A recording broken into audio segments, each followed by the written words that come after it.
Want to make a podcast? Spotify's got a platform that lets you make one super easily, then distribute it everywhere and even earn money.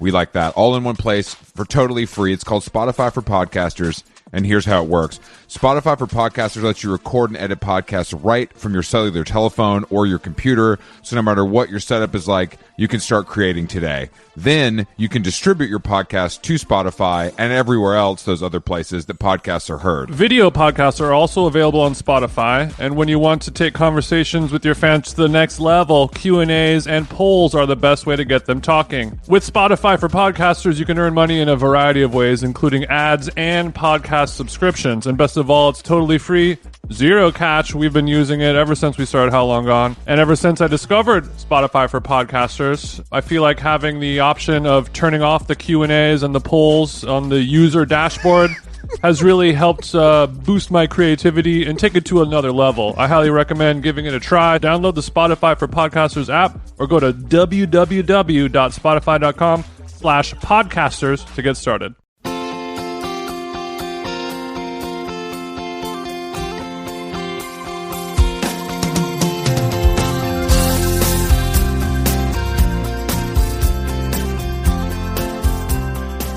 How Long Gone podcast coming to you fucking live from Boston. You know, Jason, after I was riding on a pretty big high after our show at the Earl in Atlanta on Friday night. Lots of great feedback. Yeah. I got to laugh out loud a few times on stage. You brought my mom up, which seemed to really get people going. Yeah, and then people love unfortunately, to see the mom. Unfortunately, the wind has been taken out of my sails, Jason.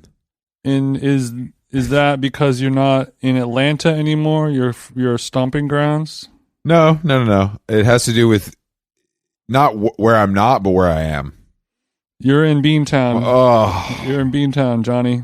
So we booked this hotel because Tom Brady's returning today with his new team, Tampa Bay, to play the Go Pats. The Pats, and hotels were astronomical. So my old stomping grounds of the Back Bay, the Lennox Hotel, shout out to all my family over there, was unfortunately out of our tour budget price range. And I know you guys think we're rich and famous, and we are rich and famous, but we still like to cut corners when we can. We're not rich in money. We're rich in spirit. Exactly. And unfortunately, we settled on the Citizen M Hotel, which I'd actually heard okay things about, but we're recording this live from Jason's room 715, and I feel like I'm in a shitty European hostel. No, I feel we're definitely in a hostel. I don't know if it's a shitty one. I mean, because it's aren't they all shitty by nature though? When you really think about it, yeah, but it's a scale. That's true. It's a spectrum of shit. A spectrum of shit. But this one, I mean, it does have hostel vibes, but it's not. I mean, it could be much worse. No, of course. We're very close. Where our hotel has an arc light inside of it, so we can go see the Kings of Newark. Is that what it's called? I don't think that's playing in theaters. It's not. Yeah, of course, it's playing in I theaters. don't think it is. I think it's like a. I think it's 1,000% playing. Bro, I don't think it. I think it's like a Netflix, Hulu. I think it's a streaming thing. No, if it was on Netflix, I would have already watched it last night. Why would you watch it? Everybody says it's Trinidadash. Just so I could be part of the conversation. I love being part of the conversation. Yeah, but the zeitgeist. This hotel, we're even recording a podcast in this pod-sized room, no pun intended, is Jason's having to recline on the bed because there's nowhere else for us to go. But it does look like they have a Woodway in the gym, which if my real runners know, the Woodway is the ultimate in treadmill technology. The Woodway is the one where it has a little bit of a... No. Not a curve. Well, some of them do, right? I think Woodway may make one like that, but they're not famed for that. I think the one here has a little curve to it. Fuck! Like most guys in Boston. It still works, but it does have a... I mean, ladies, if it curves, we only hope that it curves up. You know what I mean? Yeah, that's true. You get one that goes south, east, or west. Southie? Dick on Southie.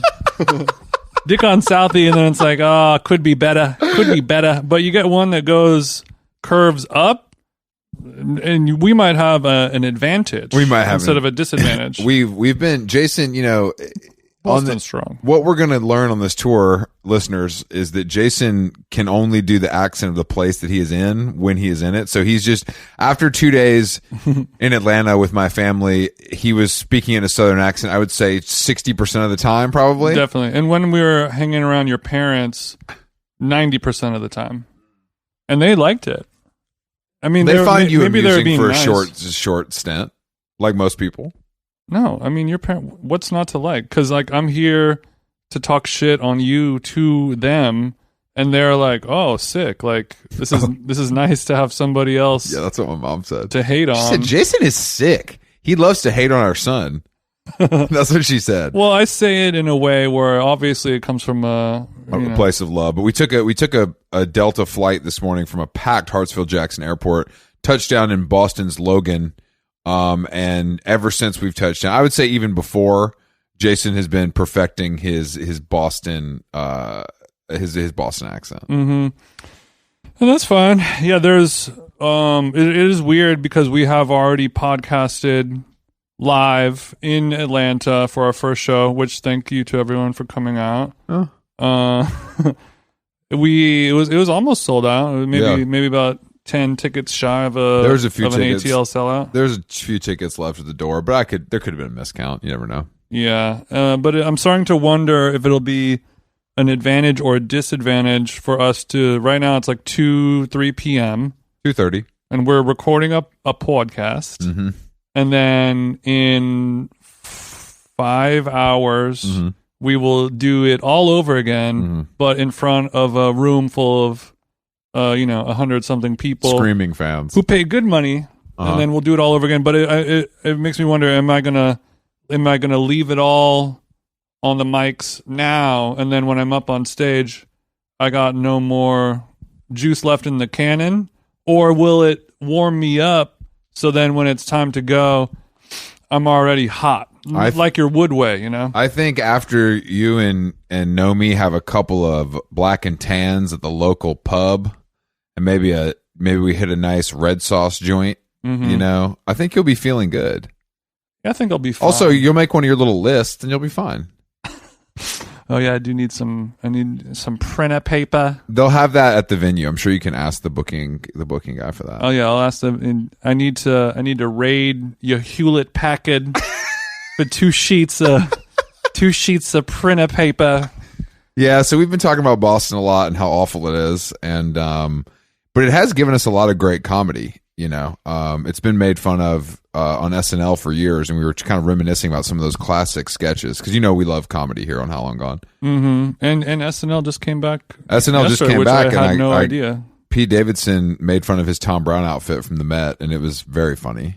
What did he say? I look like He's like one of the 3 blind mice. They sold fentanyl, I think. He said 3 different things, but I watched it so early, I don't really remember. Mm-hmm. But it was pretty funny. But yeah, I think that the great lineage of... I hear a lot of fentanyl jokes for a thing that seems to be such a dangerous drug that's well, it's especially ravaging dangerous for him. families. He's probably going to die from it, so that's why he's joking about it, because it hits so close to home. Yeah, but I don't know why. I mean, maybe something about it. Obviously, I have no problem, making light of, tragedy. As long as the joke is good is usually the rule in comedy. Like you can make your 9/11 joke on 9/12. Good luck. Sure. I wish. Sure. I wish you would. The level of difficulty, for playing with that kind of fire, extremely high. So it's only left for people who dare to soar like the Eagles to attempt it. Luckily, I don't know if I would put Petey Davidson in that category. Unfortunately, I think he can do it. I think he gets a pass, especially about 9/11 because his dad died. I think maybe because he's such a nihilist that they give him a pass. Maybe. I mean, he could definitely die from fentanyl. And I think that's part of the joke.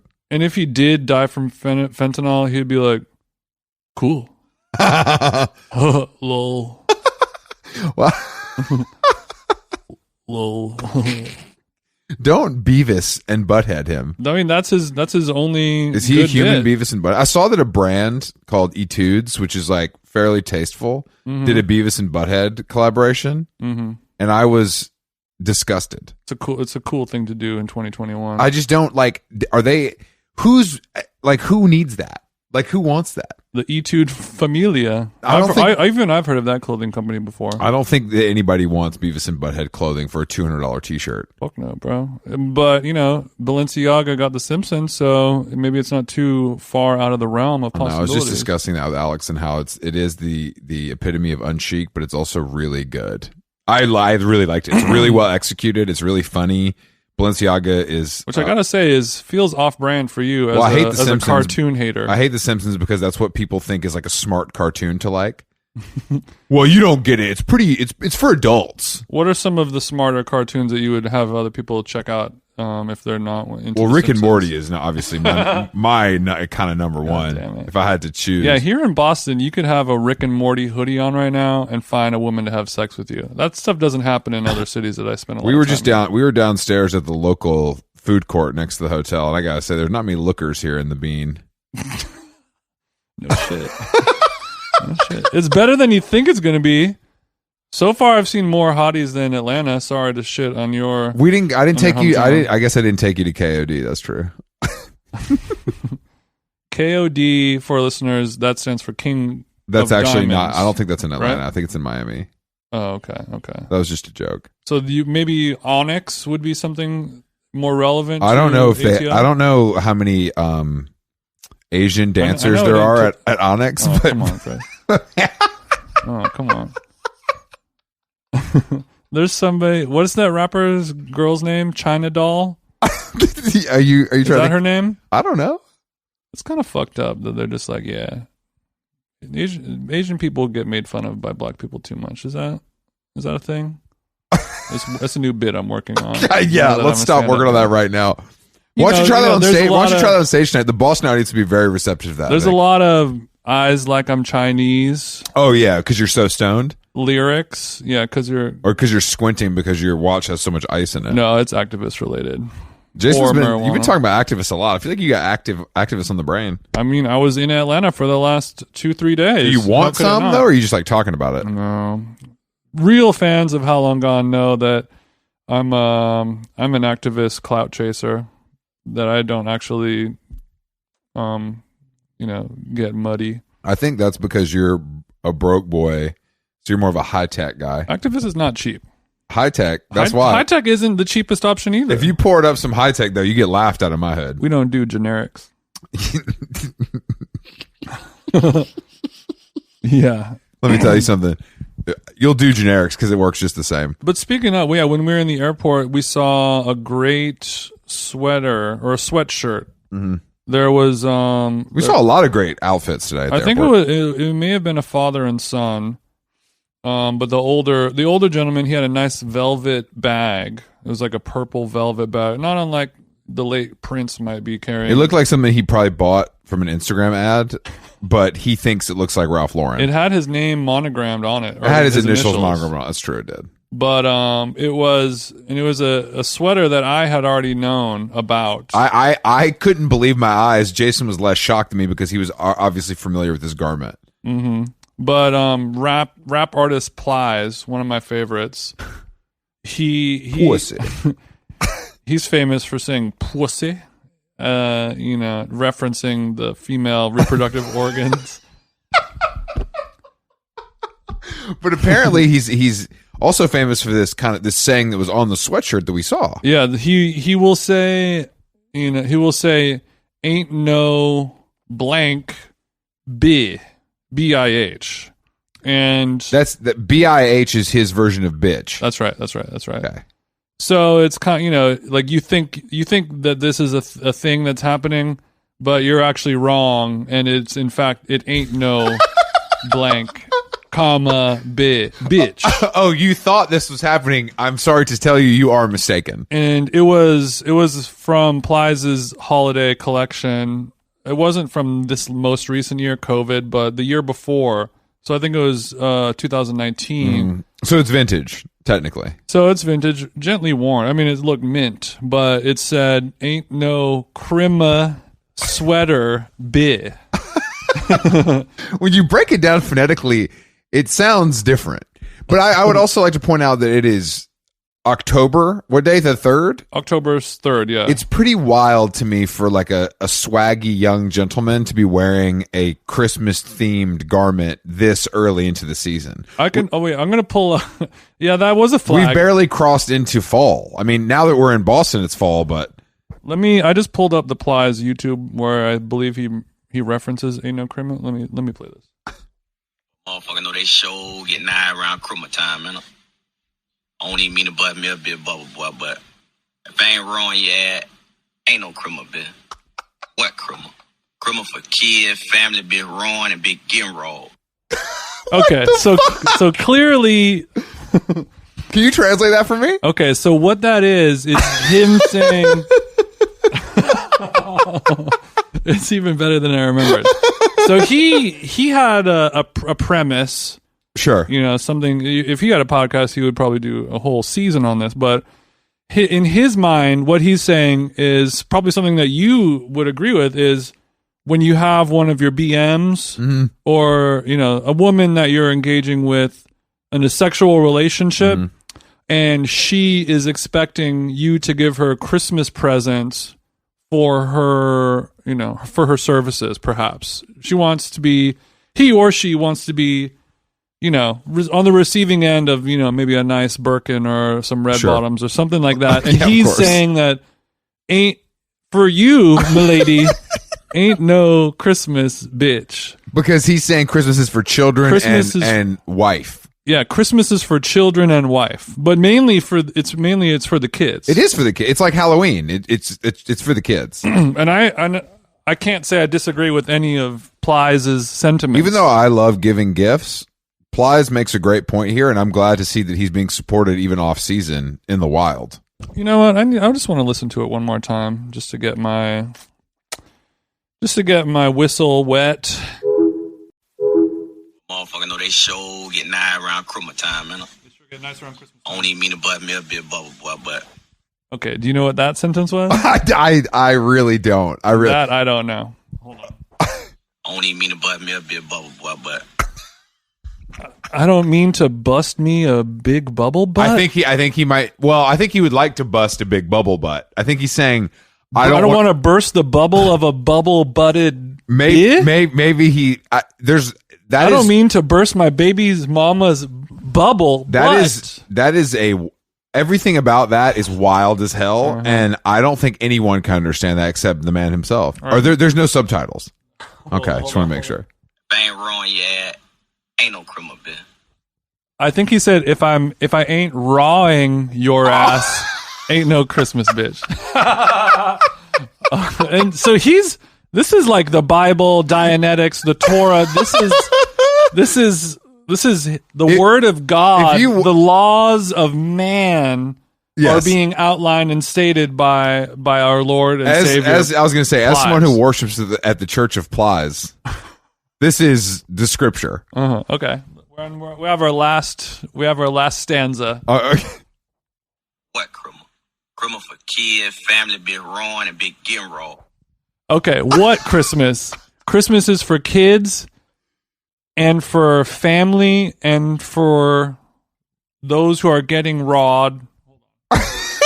Getting rawed is crazy. Christmas for kids and family and for bitches that are getting rawed. Criminal for kids, family, be wrong, and be getting rolled. Been rawing and been getting rawed. Because usually I would think that Plies does the rawing, but I guess sometimes he gets raw. Is that his way of saying that he's bottoms? Peg the patriarchy. Do you think Plies is getting pegged? I don't think he does it on regularly, but I think that Plies is such a sexual being and an open-minded lover that if one of his baby moms or one of his raw partners were to propose it, he wouldn't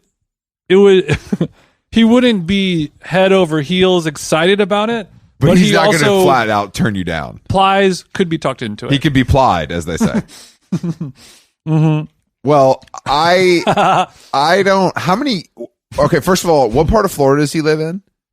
I don't know. I think he might have a few. But it's I not don't know. Miami. He lives in like Sarasota or some shit. He lives in like regular ass Florida. That's one of my favorite parts about him.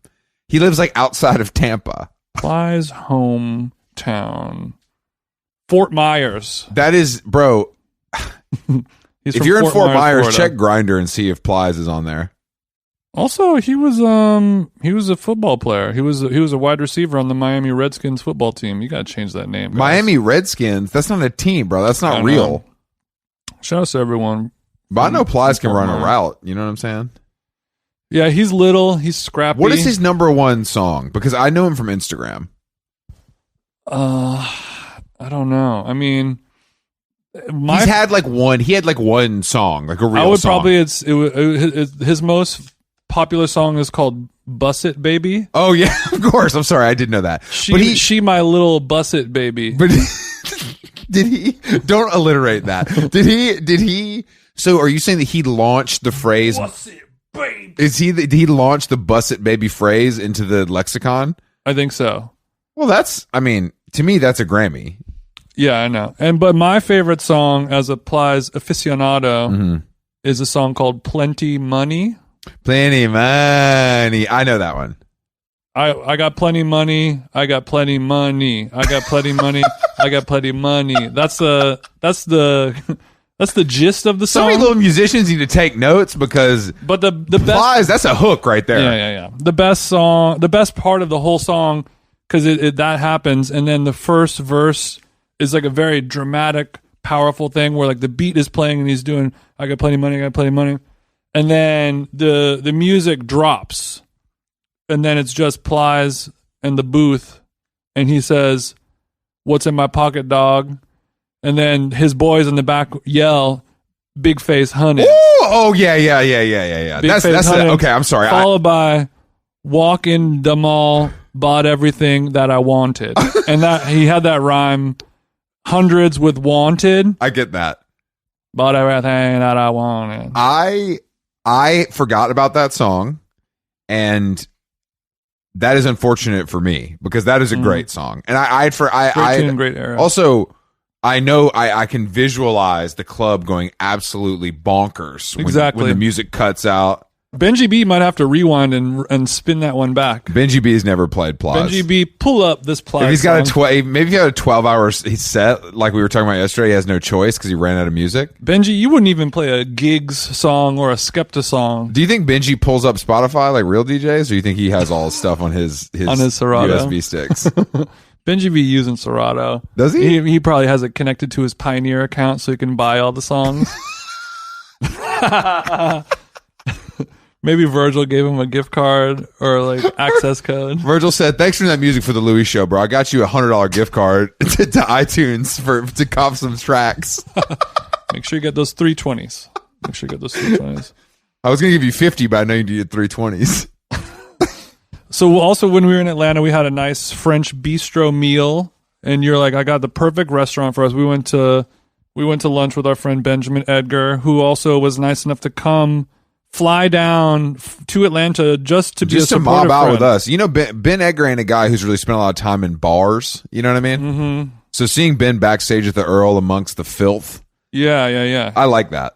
I do too. It was a good fish out of I water. like that he's willing to slum it for his boys. Because he's like, guys, I went to the bar to get a drink, and the tonic that they use for their gin gimlets, they don't even do a house made blend. Chris, it was from a can. Yeah, and the infusion, there's actually no infusion at all with the tonic. And there, So you're saying to me you're going to pour the gin in the ice and then pour the tonic on top of it? it was weird. He didn't like any of the mixologist No, stuff. he prefers the Soho House Chicago, which we all do. Their cocktail program is second to none. They know me there.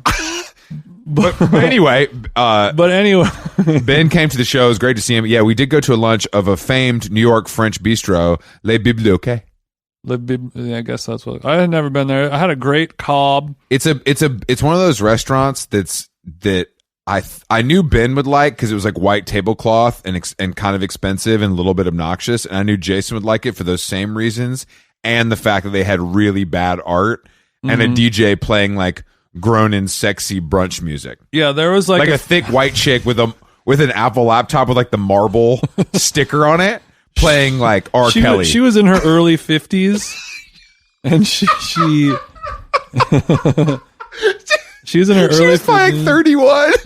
No, I mean, Or if she was not in 31, her early 50s, bro. if she That's was crazy. 31, then The only DJ in the Lil early Mama had 50s some miles on her. The only DJ in the early 50s. She's been is Benji Buckhead B. bounced around one too many times. She been bounced through Buckhead? She's been bounced through Buckhead. She used to because DJ at Tongue and Groove. All my Atlanta heads know that. I'm I'm just kidding. I don't know that. I had better pores than her. Pores on your face, or you're Yeah. saying the gin and tonic? I'm talking about the face. I'm talking about my complexion. Your face was beat and hers was beat. Mine was that made me like, whenever anyone's like, oh, why don't you DJ anymore? Like, I think I'm in those situations, and like, you see this woman, who's, our age or so, Yeah. a tall, decently attractive woman. And she has her like mobile DJ setup. She also, the best part about her mobile DJ setup, I know you'll love this. She had the Lacey hard drive plugged in to pull the. She was also playing fully wedding music. It's like, you don't have 2 hours of wedding music. You can fit that on your Apple. I know this shit's from 2009, but you can still fit it. I'm eating some goddamn frisée and having a Bloody Mary at 1 PM in a mall that's like next to a Dior store, and then fucking Brenda's like, do do do do do do do do do boom do do do do. What you find? And it's just like it's like 4 women who own slaves who just finished the equestrian track, and they're like, so how are your studies? How are your studies? Yeah, there was this great mom-daughter double date lunch where they were just like talking about which like Southern colleges their daughters were going to go to, like with so much plastic surgery, eating like one fry from their daughter's plate, feeling bad. Eating one fry from the daughter's They valeted the Range Rover, but I mean, overall, it was a great experience. It was a good. Yeah, the food's good. The pat of butter with the little wax paper thing on it with the restaurant's name. And the on thing there. about that, I also want to give them props for. That butter was perfect. Butter was good. Had some impressive crystallization, and it was at a perfect temperature. Yes, perfect temperature. I had a nice piece of salmon that was cooked perfectly with some spinach, which is one of my favorite protein-packed lunches after a hard berry session. Oh man, you get a nice fatty piece of salmon over a bed of wilted spinach, and you feel like you just did a fucking speedball. I'm literally Popeye. You know what I'm saying? Once I have a couple bites. That's good. But you guys had some. Ben ordered like I had a Cobb salad. It was like 14 pounds of mushrooms with a little bit of duck on top of it. He got the duck, the confit leg of canard, and it was a huge plate full of mushrooms. They Full should of go to mushrooms. jail for the amount of mushrooms they killed. It was the cost of the mushrooms was more than the cost of duck. That was more mushrooms than Mac DeMarco did at Bonnaroo on that fucking. God damn it. But afterwards, to walk our meal off. We did do a little shopping. Oh yeah, and I had a great bloody, nice little espresso. He was like, "Do you want an espresso? It's on me," because we were bullshitting. And I was thought like, it was because he fucked up your order. Oh no! I was like, I ordered a coffee, but I don't want the coffee anymore. Can you just, the passive aggressive thing where you let the person know that they forgot your order, and you just say, "Oh, I just wanted to make sure you don't charge me for it." Yeah, I know a little bit about your passive aggressive stuff. Trust me. And then because also that was strike 2, because I was like, "What's up with the beef tartare?" There was an entree that was just beef tartare and French fries, and I'm like, that's kind of a Power move? like a boss, like that entree order fucks raw, like that's like that's alpha shit. That's a very Lindy meal to have. That's brain on. And he was like, "Oh, we actually don't have that on the menu. The Wagyu plug didn't come through." And I was like, "Bro, are you fucking kidding me?" And then Because they got a picture of it on all the advertising materials. Like, they're pushing this tartare. bro, you put Wagyu in the menu, people are going to ask about the Dead Wagyu. ass. Yeah. And somehow Ben resisted the $400 caviar service. Asked me about my Wagyu, and then he felt bad, and then he's like, "All right, I'll bring you a coffee like free of charge on the house." I was like, "Well, I'm eating a Cobb salad right now, so maybe I'll have it after the meal." When people drink espresso at a $150 lunch, it's usually after the meal. You have the espresso after meal. He's like, "Bet, I got you, bro." 7 minutes later, brings a piping hot double espresso and sets it down in front of my Cobb salad. I'm like, all right, bro. Well, I saw you don't even dip know a what to little tell you. bacon in it, which seems like a kind of cool flavor profile. I had to guzzle it down. You put the mid-Cobb. lardone in the coffee like it was Domino. The lardone was good. But no, there was a great restaurant, and the one in New York. Great's a strong word. Well, I mean, a great restaurant in Atlanta for that lunch, that kind of lunch. I didn't know where else to go. Yeah, that's true. That kind of lunch. I need to go to a place that has a $38 lunch Cobb, and then on the wall needs to be a Mr. Brainwash style portrait of Look, there was Kate something. Moss. There was something for me and Ben, which is the food, and something for you, the Dr. Brainwash. And then we go straight to this hotel that is full. The entire lobby is just full of shit that looks like that. I was actually taking a photo. The Citizen of it. M in There- Boston. there's like Cause sculptures. There's Chinatown Market basketballs that are in lucite cases, and there is a street art mural that was like a sign on the wall that said "Fast Cars, Cuban Cigars." That's like your favorite T-shirt. What is it? Close circle. what is that shirt? You talking about no stress, no boo, good sex, good 1X, or is that it? 1X. And there's another one that says fancy after dinner drinks. Well, they're not saying the drinks are fancy. They're asking if you want to have some after dinner drinks. You do realize It that. wasn't a question. It just said fancy after dinner There's drinks. no question mark. But while I was in no, it wasn't fancy an after dinner drink. That's quite weird. But there was also the Fantastic Man book in the Yeah. lobby, which was nice, and I got to see a good. There's a nice little interview with the god Bret Easton Ellis on the cover. 2009, wearing a nice V-neck sweater vest. I have. sucking down his patented Diet Coke. You know I have that issue. Come on, dog. You know Of course. I think I have all the Fantastic Mans. That comes as no surprise to anyone listening to this. Does that make me a top? Fuck no. But after we had our nice lunch, we went to go do some window shopping over at the Hermes store. Ain't nothing window about it, bro. We were tearing the store up. When Jason asked the security guard if the masks were Hermes, he didn't seem too happy about it. Yeah, we walked in. The security guard is standing there, and Chris didn't have a mask on. Big surprise. I forgot my mask. I told He you. thought he was like, all right, I'm in Atlanta now, baby. Masks, COVID doesn't happen here. Masks, and it was quite the opposite. I know. Unfortunately, they've LA regressed. is less cucked than No. Atlanta is. No. I mean, kind of. In some ways. No. Don't do that. We didn't go to the right neighborhoods. That's true. I mean, I think that everyone is wearing a mask, and there's signs everywhere that say wear a mask. Like even at your famed ratty dive bar, El Mir, where you talk about how, it's so fucking, we keep it street, bro. You could smoke cigs in there. I used to do coke off the table. There's no fucking rules. And there's a sign on the door that says, don't come in if you're Well, this is not what happens when a vaccinated, wear state goes mask. blue. This is the whole problem. Everybody flip it blue, Is and it now you got to purple wear a or is it mask. blue? Huh? Is it purple or is it blue? Shut up. So we're we're at Hermes, and I'm like, "Yo, do you have a mask for my friend?" And he points at a box of masks. I'm like, "Oh, is the mask Hermes?" And he just looked at me. He kind of had a one wonky eye. Mm-hmm. So one he was looking at me and you at the same time. Mm-hmm. And I was like, "Oh, so the mask is from Walgreens, huh?" And just nothing from him. It was Nothing. pretty funny, I thought. But Hermes was lit. Hermes was lit. A lot of people who look like my girlfriend's parents in there trying to buy watches and shit, Yeah, it was very. But Jason, you tried on a nice poncho.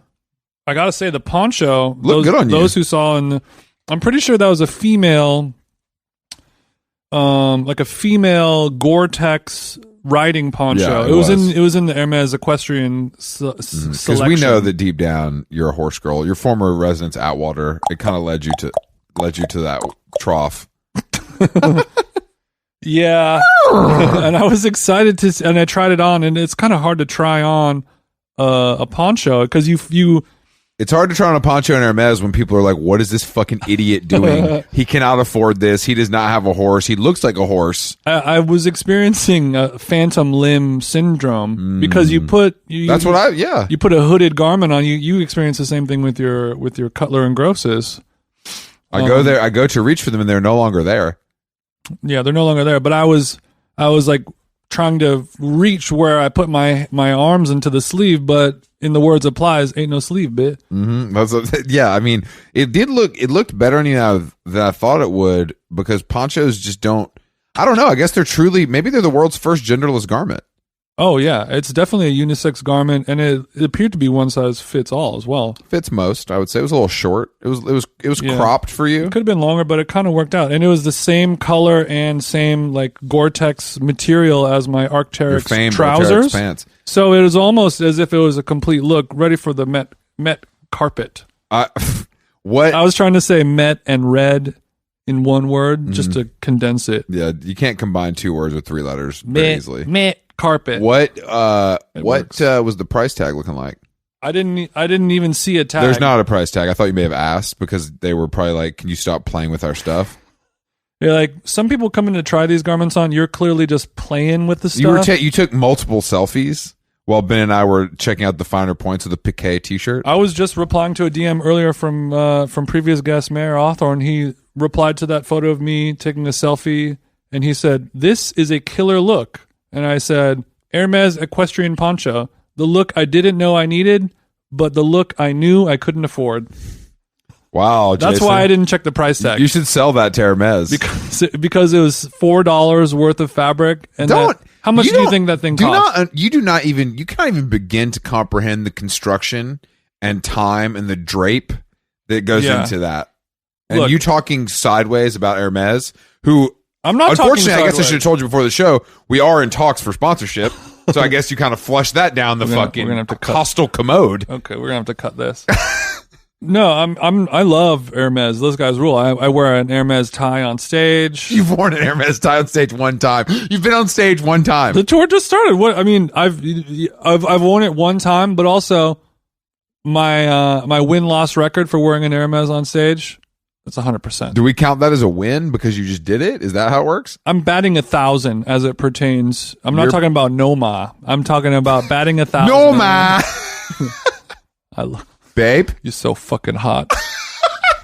You're so fucking hot, dude. I don't know why Boston shit is so funny to me.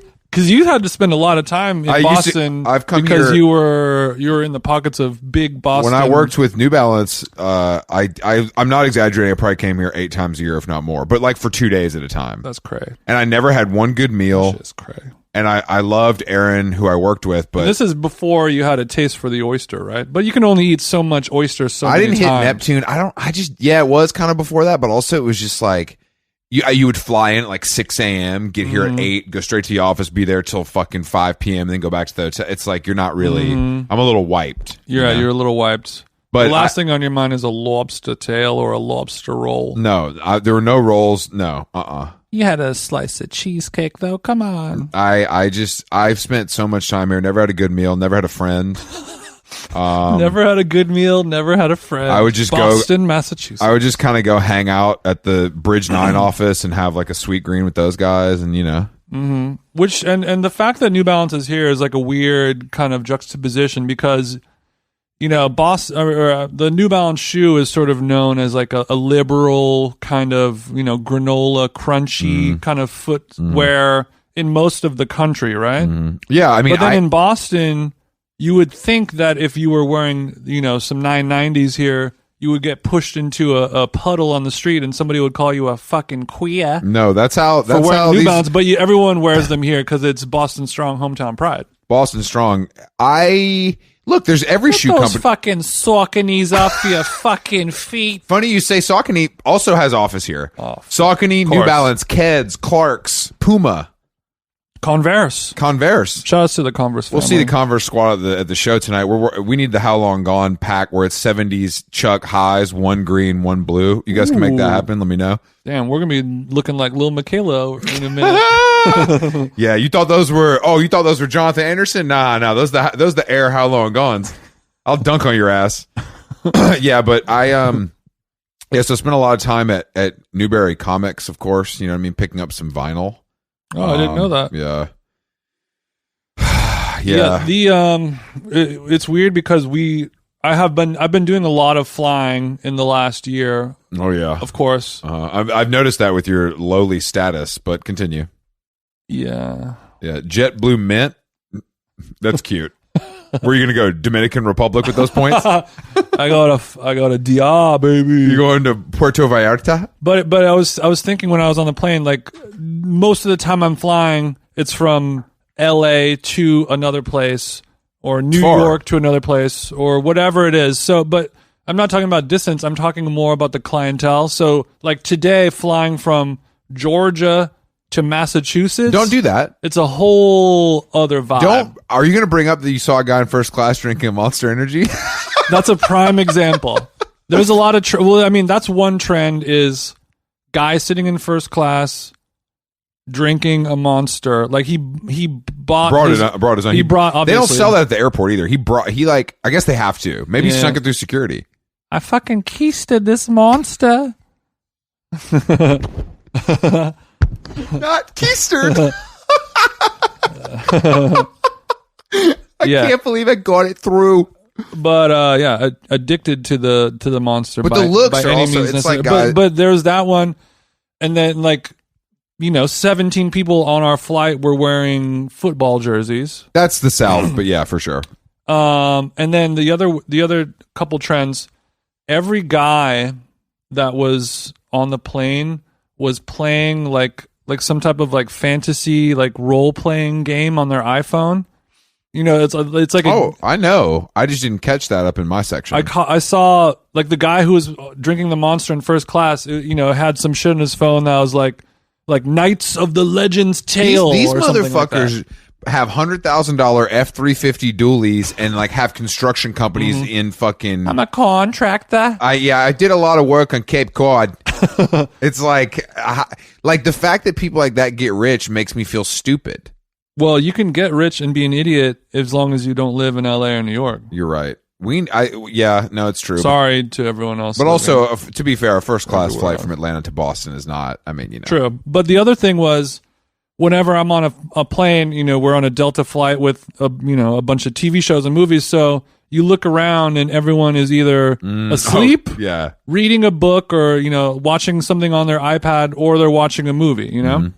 Like or they're maybe an executive at Red Bull Music Academy and they're kind of building some decks. or someone's building a deck. You'll see a lawyer who has like all the documents marking up the contract. I've seen a lot of script revisions. Oh, really? Yeah. Well, baby, it's Hollywood. But the thing that I noticed a lot was I saw 3 guys all next to each other. Like I looked down the row, and as far as I could see on the aisle seats, they were all playing games on the Delta screen. You got to be. And they were all playing the same game, which is it would be like a photo of like a setting. It'll be like a bedroom. It's a bar game. Yeah, it's the bar game, and it'll be like find like what's out of place in this picture. Damn, the titties are bigger on that one.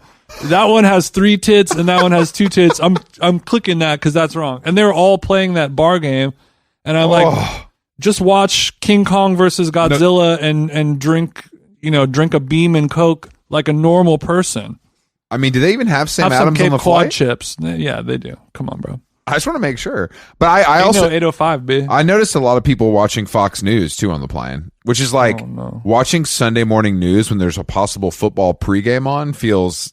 Yeah, the red zone starts 9 a.m. The red zone never ends in this household. But it's cool when we were hanging out with your parents. It was cool to know that your parents are, they're older than us. They are in a place where you would think, Trumpy, Fox Newsy types of thing was going on.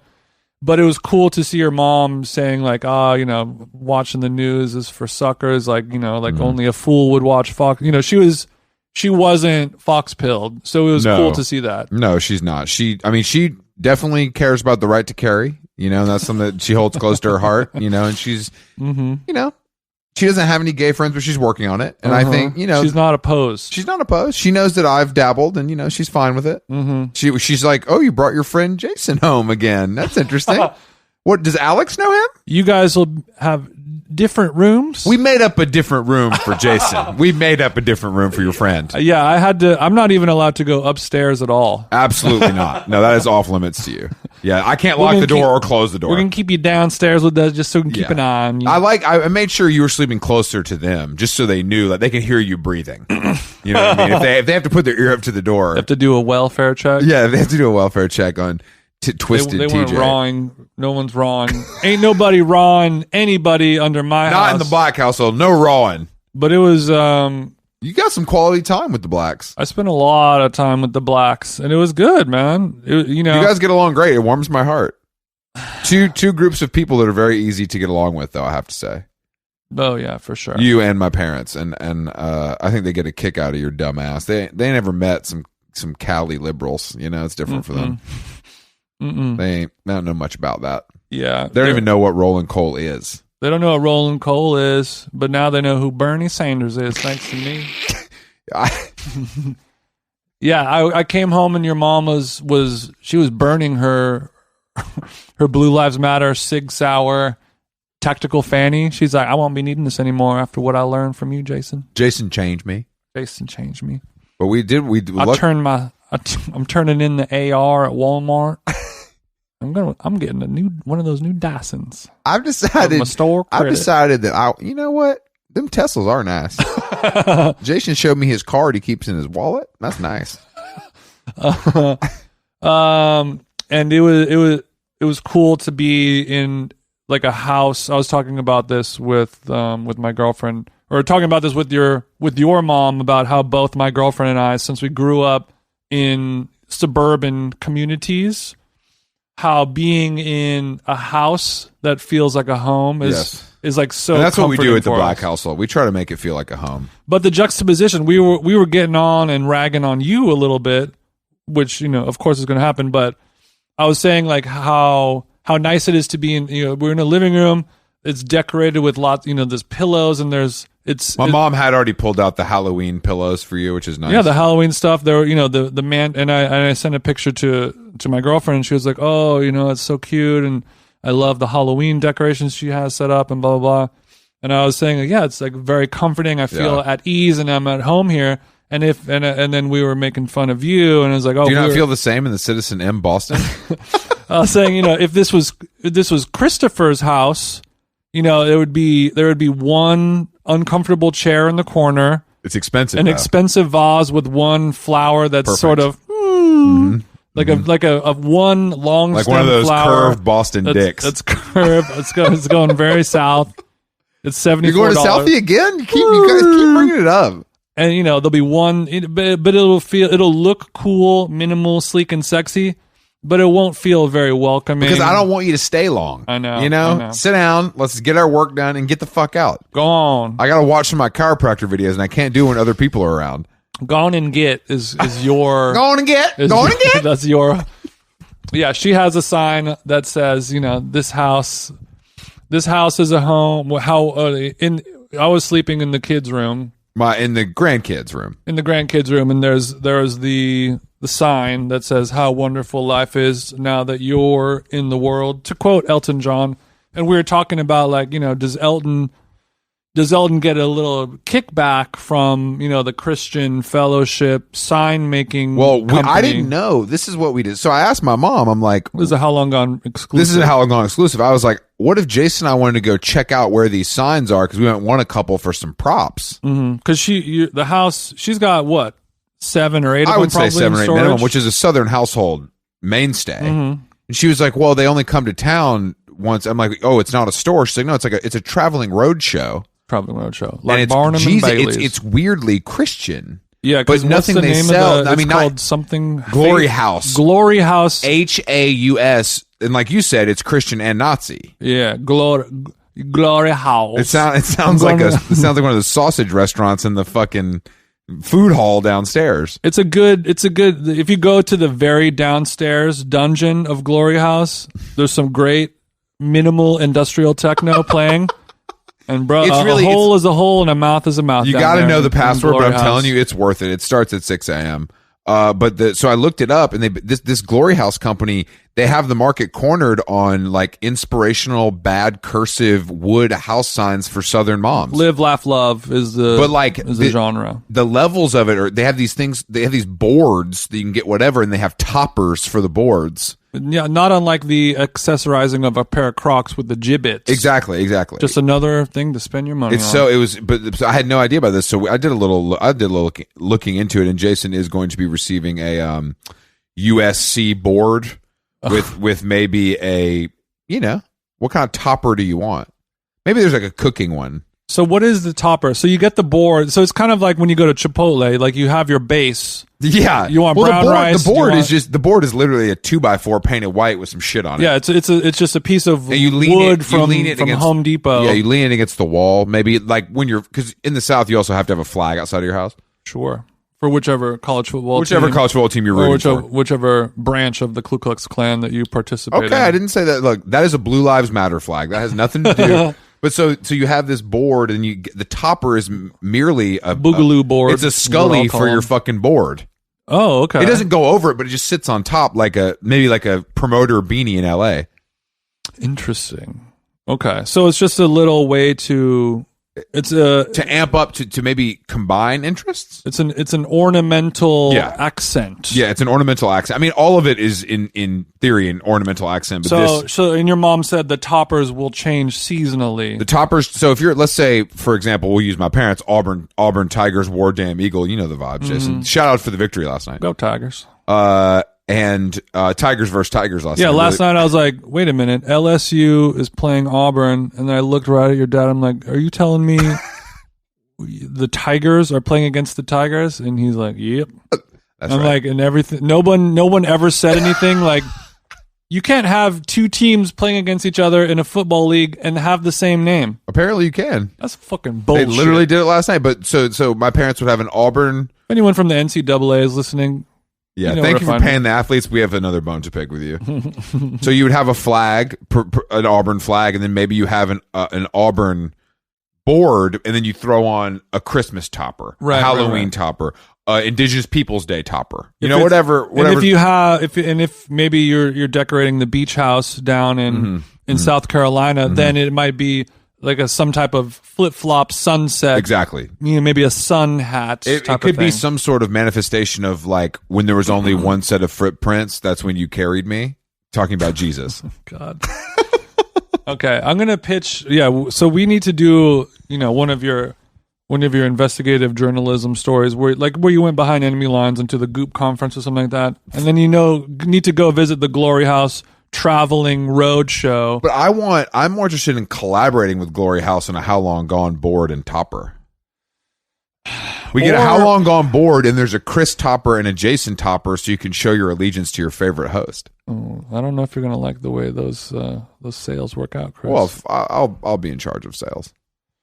Yeah, Glory Boys topper for the Glory House. But I mean, okay, what else do we have on our fun docket? But yeah, it was your when I was gonna say when we were with your parents the next day after the show, your mom and I were hanging out, eating some banana nut muffins that she baked up for us, and I learned that she told me that she listens to our podcast when she's doing some of her work. And then I noticed that when she came home, she was wearing sporting attire, just like how you look when you come back from a workout. And I looked on her phone, and How Long Gone was pulled up on the dash, and I was like, "Oh shit, oh shit!" Like she knows more about me than I realized. Definitely, and they still accepted you into their home, which is kind of nice because they usually tell me not to bring home criminals. Your dad came out. This was 10 a.m. by now, so I'd already been up drinking my cold brew that I put in the microwave to make it into hot coffee. Shout outs to the people at Stumptown. And your dad came down with his boxer shorts on and a white tee, and he was, Mans was hungover. Yeah, he was getting twisted at the How Long Gone activation. And your dad got more twisted than I did. But we had the bottle of 818 tequila, and when I have the bottle and I'm on stage, I go back into Aoki mode, just like I'm on My Pursuit of Happiness.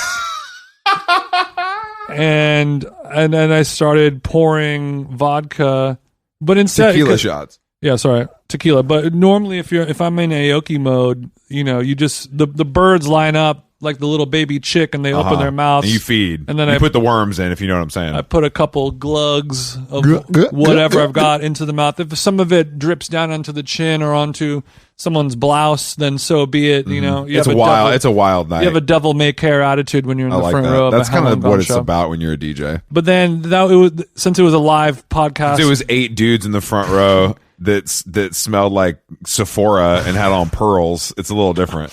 Damn, they're listening right now and they're loving it. They want to be roasted.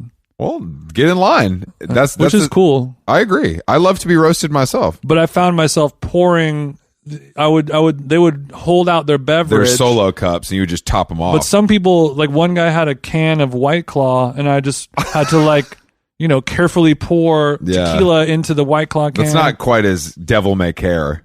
It's not quite as, and then as I was doing that, and the crowd was having a fun laugh, and TJ is pouring alcohol, and then the guy who works at the venue is like, "Oh, cool, thanks for taking all of your hospitality rider where I went to the store and spent a bunch of money on this alcohol, and then giving it away for free to the customers, because I am running a bar and I make money off of selling alcohol. So thanks for doing that." But then, out of the corner of my eye, your dad had wandered up onto the side of the stage left, and he had his little solo cup in hand, and it was a "Please, sir, may I have some 818 tequila" look in his little puppy dog eyes, and then I was like, "Oh hell yes, oh hell yes!" And your dad, I think your dad had 5 tequilas that night. Well, he had been drinking before. He had been drinking before turning up with his neighbor, but I said, on the crowd, like, you got me painted into a corner. It's a catch-22 scenario, and he knew that if he went on stage, I would have to pour him some tequila, because I would never. You can't say no. It's part of the bit. Your dad can't not commit to the bit either, and he knew that way he would guarantee one more tequila into his without mouth having to without go through your my mom, because my dad doesn't really. I'm under the impression that not only does he not carry cash now, but he has to just ask my mom for a card. I think he just is so just like, I don't. Your mom's got him on an allowance. I don't even know. He doesn't spend any money. I just think he literally is like, I don't use debit cards. Like, let me see that. Right. Like, I think he never has cash. I believe he doesn't carry. Maybe he has a credit card on him. So it's like when like Michael Jackson or Britney Spears like goes shopping. He's under a conservatorship. It's less of the conservatorship style, but like when you're so famous and you're so rich, and you like, wouldn't it be random if I like went shopping, or like even just go to Walgreens or something to like. Your security guard has it all, and you're just like, oh, here, the total is $348, and you're just like, how does this work? Like, you don't just give it to me, and then some person has to go over. That's actually how it's been on tour with you. You order your little cortado, and then you look around for me. I'm like, here's the card. God damn it. Who's walking who? You know what I mean? Who rescued who? Who rescued who? You're my new mommy. Before we close it down, I do want you to give a full Elmira. We didn't really talk about Elmira, but I think that nobody cares about that. I think our Atlanta listeners might like to hear about it. Yeah, Elmira. It was exactly the same kind of spot. Also, it's spelled ELMYR. Tough to Google. Yeah, I mean, it's just it's a shithole. But in the best way possible. You felt at home there. I could tell you were comfortable. It had that good. That's the good part about the South, where like everyone can be kind of shitty, and the people that work there can come give me your tired, give me your haggard type of energy. Just like people maybe on the fringes of society, maybe a little bit of time in a penitentiary. No, look, a couple Mascon is not a jail; it's a band. Maybe they had to serve some time in the band Mastodon. Whatever it may be. I fucking played drums for 6 months. It was the worst 6 months of my life. You can dress how you want. You can have a shitty tattoo on your face. Whatever it is. But they're all really cool and really nice, and everyone like respects each other.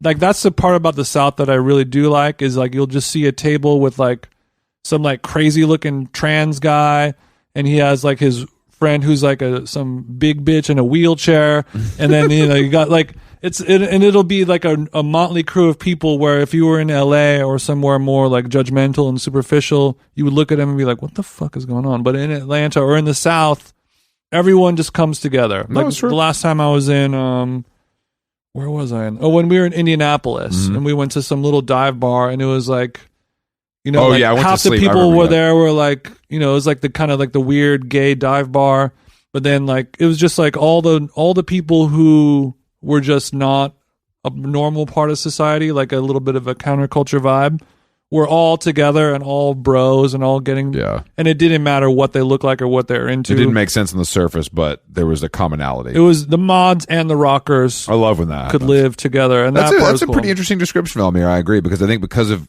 what its location and what it's become, it's like you'll go in there and there'll be some like regular ass like frat boys there that want a burrito, and no one's vibing them out. It's like, that's like, Yeah. I know what you mean. and you'll in sitting next to somebody wearing a Crass t-shirt in a wheelchair. Why do I keep bringing up wheelchairs? I've got I think you wheelchair have tennis on the I brain. think you have a little bit of a fetish. I mean, I said on a previous podcast that I also live life on two wheels, but those guys are on two big wheels and two little wheels, so it's not the exact same. But Are you talking about Tesla again? No, I was talking about my cycling Oh, lifestyle. When we were talking about Philly, the bicycle messenger. I don't want to talk about. Let me get through Boston. But yeah, so the other thing I liked about Elmir, they have like the nachos, where like we all know the nachos are like an unhealthy food. It's just melted cheese on top of chips and some other shit. So there's no nutritional value happening. But when you go to a place that puts like a bunch of shredded romaine lettuce on top of the nachos, it makes you feel as if you're eating something healthier than it is. And I know I'm being lied to, but I like it. You know what I mean? I'm like, just do the thing. That's good for you. I like that a lot. And you also sampled the famous Grizz, and you had too. Yeah, the Grizz, it's a Coronita, the small Corona beer, and then they Made famous in the warm islands of the first time I went to Go like on, Chris. I think Jamaica maybe or Aruba. I was like, why are the beers small? I was like, 20. I was like, why are the beers small? Because it gets so fucking hot, bro. You got to drink this shit before. Like, it's so hot that if you have a regular sized beer and you sit it down, it's gonna be warm by the time you pick it up. I remember one time I went to a gas station and some kid came up to me and he's like, "Hey, I'll give you $20 if you buy me a 6-pack of Coronas." And I got him the Coronitas and pocketed the rest of the money. And he's like, "These are the small ones." I'm like, "Sorry, bro." That's all And I you punked need. him. I was like, "That's what I thought, bitch." Back when I was a big old bully. Just kidding. I accidentally got him the Coronitas, but I still kept the $13. But the thing I was thinking about this drink, and then they pour out the little neck of the Coronita, and then they fill that up with tequila. So you have a tequila floater. So you're meant to just take that as a shot, and then you kind of chase it down with the beer. It's actually very nice. But this menu item is literally $4. So you get a small beer and a tequila shot all in one for $4. If that was at any restaurant or bar in LA, that'd be $18.50. So you're saying that Escuela would charge $18.50 for that? Definitely. Yeah. I mean that we were talking about the Panda Inn drink specials where it's like $5. $5 for delivered vodka soda. And they'll bring you a Jack and Diet. Like, I think you're losing money on this. You're fully losing. Like, you could go to the shittiest bar, and like you're going to be hard pressed to find a shot and a beer for $4. No, for sure. And this was at like a nice enough place. Yeah. Like it was in like the city of Atlanta, a metropolitan zone. Yeah, we're not millions of people that live there. I could be in some outback Arkansas fucking watering hole and order that. And you're like, let me get a Michelob Ultra and a shot of Casamigos. It wouldn't be $4. So that part is cool. I'm glad you enjoyed yourself. It was another successful trip to the A. Peace up, A-Town down. Shout out to the lovely baker barista at Little Tart, a problematic bakery, preying on young women. It was a Lolita style bakery, calling it Little Tart. Oh, jeez. I didn't even think about that problematic. The John Benet vibes were through the roof. Unfortunately, Jason did offend the staff there, but there was a woman working there who we were both chatting with each other, and I had just learned that our friend Ben was in town for the show, and I got excited to hear that we had a friend in town for our very first show. help with the nerves a little bit, calm me down. course. And I posted on my social media. There's a photo of him lint rolling me in the suit, and that was not Chris. That was Ben. I could see how the confusion was I would there. not lint roll his suit. But you should know that. I proclaimed out loud, OMG, I love when the homies link up in the ATL. And she didn't know me, obviously, and she didn't know that when you were masked, so she couldn't tell who you were. she couldn't tell who I was. And she looked at me and pulled her mask down, and she was like, And I was like, well, you don't like it when the homies link in the ATL? And she's like, you can't say stuff like that while looking like that. And this was a large... And you were like, is my hair messed up? And I was like, looking like what? And she's like, It was really funny. She was like, and then we all started having a laugh of like, oh yes, I'm very white, even though we're tatted up, and I have a criminal record and I do drugs, I don't give a fuck. But she looked at it, it's like two white guys who are what startup do you work at? Who are older, wearing polo shirts and Birkenstocks, and when we walk in and be like, hey, she's like, what's happening? Your code switching caught up with you. This is my code when code switching goes wrong, and then didn't even get a croissant. And she was like, "Next thing I know, you're going to be saying, all this other stuff." And she starts doing like the Yeet style dance, which Jason is famous for. And then I was like, "Oh shit!" And then I said, and then I did the peace up, A-Town down, ATL shouty, and then I did a Yeet, and then she dead ass was like.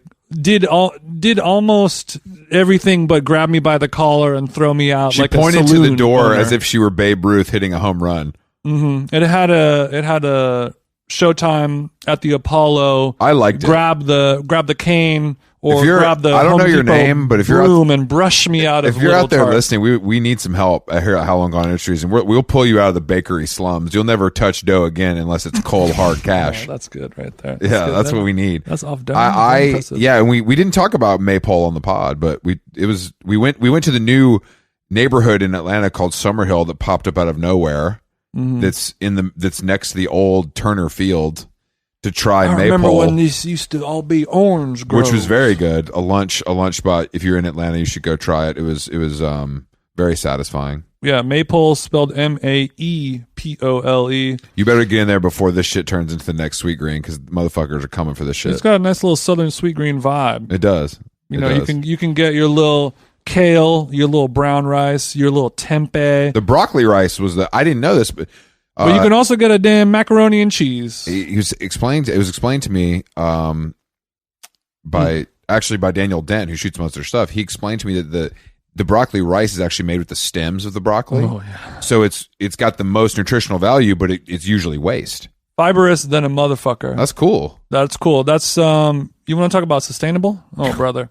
God damn it. We use the whole animal here. The whole broccoli floret. Mm-hmm. What are you doing? I'm standing up, getting into position because we're about to close this podcast. We're closing this pod out. So, guys, coming to you live from the Citizen M Hotel in Boston. Thank you to all our friends in Atlanta. Thanks to Bad Moods for playing. They were great. Thank you for Millie DeChirico for touching the stage. Thank you to my mom for touching the stage. If you went to the show in Boston last night, thank you for coming. Yeah. And the next show is going to be Wednesday in Philly. Make sure you pull up. I think there's only a couple tickets left. Us, Rebounder, and pop music critic from New York Times, John Carmonica, chopping it up on the Johnny Brenda's stage. Johnny Brenda's. I'm going to try. We're spending as little time in Boston as possible. We're going to try to do the same thing in Philadelphia. Wish us luck. Mm-hmm. All right, Chris. If you actually, though, hold on. If you're a tall guy and you got a fixed gear. Let me know. I want Jason to borrow it for the day in Philly. 65 centimeter. We only got a couple hours, but I know he wants to try to hit the alley cat if he can. I just need to feel the wind. We'll get a 6-pack of PBR for you. Thanks. All right, guys. Thank you for listening, and we will see you next time. Bye-bye.